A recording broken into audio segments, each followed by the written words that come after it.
Osama is not here but will be following us on a motorcycle, as if he is not one of us, as usually. Shada, Mahip and Kapensali, you will quickly get rid of security guards if they get in the way. There's nothing to worry about, we are a 5-man army. The town is totally under our control. I have faith in you, Shada, you are the man. Okay, let's go now.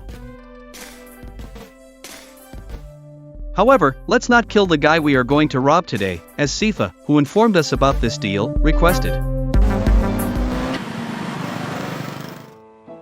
So, you were unable to put the money directly into their bank account? No, honey, I don't even have their account number. They had instructed me to go make the payment right there at the dry port. So, when the bank notified me that my loan was approved and ready, I didn't want to waste any more time. As you know, the cost of keeping the cargo in the port increases as days go by. So, I drew all the money so I can rush to make the payment. Because nobody else, other than I and the bank cashier Sifa, knew I was carrying so much money, I decided to stop by home here for lunch and then proceed to the inland port. And Sifa, as you know very well, is not only a bank cashier but also our neighbor and good friend. I gave him $50 as a tip for the good service. You know, when you draw $14,500, it's not a big deal to give $50 to the cashier who attended you, especially when you guys know each other and the person is charming and very generous, although almost all of the drawn money is going to be spent. You know, staying with so much cash at home, albeit temporarily, makes me nervous. Don't worry, my love. If we were going to keep the money until tomorrow, then we'd have to worry, but it's going away a short while from now. Anyway, you know I am an ex-commando from the American Army, so feel safe, my love. So, was it because you were afraid they were going to send you to Iraq, or because you couldn't stand the rigorous training in the commander unit? Well, I didn't desert, I just quit. And as I've already explained, I resigned because I felt it was wrong to join a war that I didn't think was necessary. Only as a last resort should we go to war. I was just teasing you. But I really want to make sure that everything goes well. That's why I can't help being a bit nervous in a situation like this. Remember, originally, it was just $4,000 required to get the pickup truck and tractor out? But now it has gone up to $12,000 because of extra charges due to demurrage, whatever they call it. I mean, we couldn't get the cargo out on time because we didn't have the $4,000. Thank God you got the loan, otherwise, we'd have lost our shipment. But remember, we still have to figure out how we are going to pay out the loan and avoid losing our house now. We used it as collateral in order to secure the loan. And I don't think it's possible to pay out the loan by using only your salary. And why did you have to withdraw all of the money? If you needed extra cash, it should have been at least $500. You are so nervous, don't worry, my dear, everything will be alright. After securing our cargo, we'll start a business, as we had planned earlier. So I am sure of paying out the loan and redeeming our house title. Anyway, the construction of this house greatly contributed to this debt because it consumed all the money I had come back with from the USA. Anyway, just relax and trust me. I have faith in you, sweetie, but we still need to caution each other and prevent avoidable mistakes.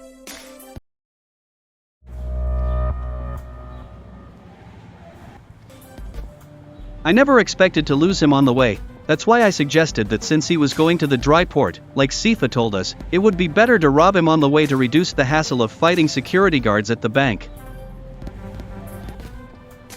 We should have just murdered those cops. By the way, don't you guys notice time is going by and the dude still ain't showing up?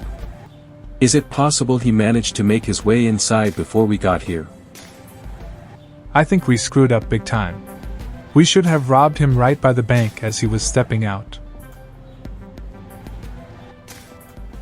Let me call Sifa and ask him to investigate him.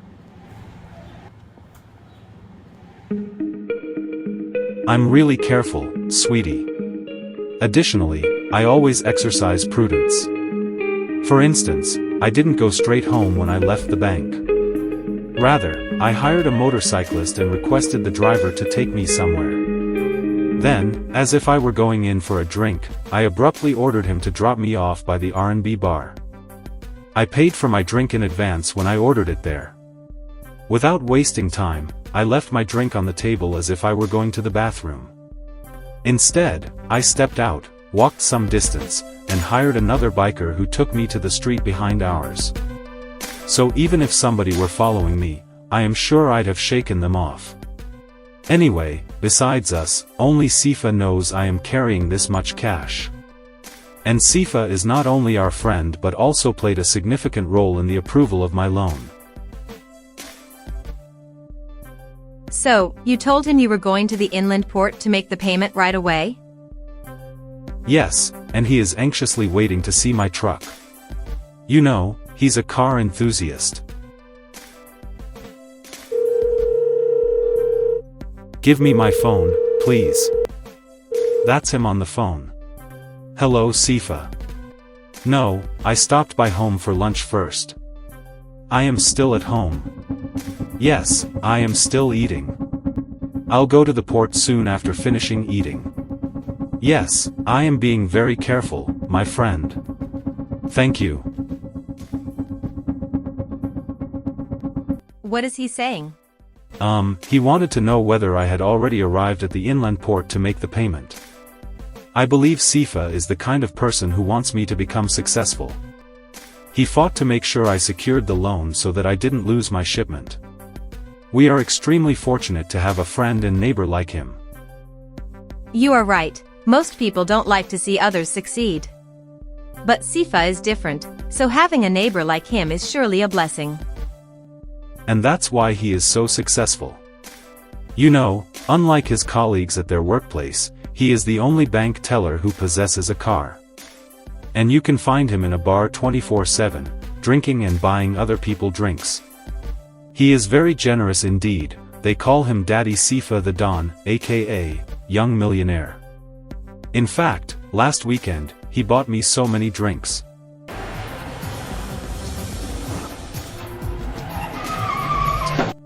He is so cool, unlike the other local people around here. For example, just the day before yesterday, Old Man Winnie Impiku stopped me, and he was like, "Teacher, do you and Sifa know each other long enough?" And I'm like, "Excuse me, sir, I am in a hurry. In addition to my teaching job, I've got a lot of other things to do. So I'll see you later. You know I don't have time to talk behind people's backs." That's the way our fellow locals behave, you just have to tolerate them. They have very little to do, a lot of time to waste, and they enjoy seeing somebody in trouble. Anyway, I just don't get it when it comes to the old man Winnie Impiku. He seems so kind, wise, and righteous. I'd never imagine him stopping you so that you can discuss nonsense about Sifa. I am going man. outside to play. Okay, I'll bring you some nice gifts when I come back later in the evening. Don't go too far, Seba, just play around the house. Very good, you are keeping a good eye on him. Don't let the baby out of your sight for an entire hour. And this news about children being knocked down by speeding motorbikes just around their homes or even found drowned in uncovered pits full of rainwater around their neighborhood makes me really uncomfortable.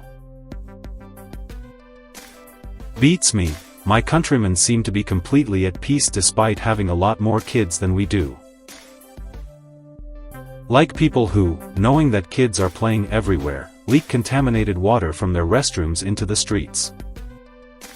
I firmly believe that you can build a decent toilet system that maintains the safety of your neighborhood if you can afford to build a decent house. The people are selfish and just don't give a damn. Well, you do something about it, then. Like contesting for the street chairman position, so you can take care of things like that. And since they know you are a teacher, you stand a good chance to win. I am not interested in politics. I am also planning to quit my teaching job and become an entrepreneur. I don't want to be employed any longer. Hello, young dude, we are your daddy's friends. Take us to your daddy, please. He's inside, eating. Let's go. Okay, now I am done with the food. Let me head over there right away. Well, but also, after finishing with the inland port business, be careful with whatever else you do out there. I know you won't come back home directly. You are going to meet with Sifa and go to that R&B bar to celebrate. I know it. And I think you should take out the extra cash and leave it behind. Now stop being ridiculous. You know I am a responsible person. Time is going. I'd better rush or else risk staying with the cash in here at home overnight in case I don't get there on time.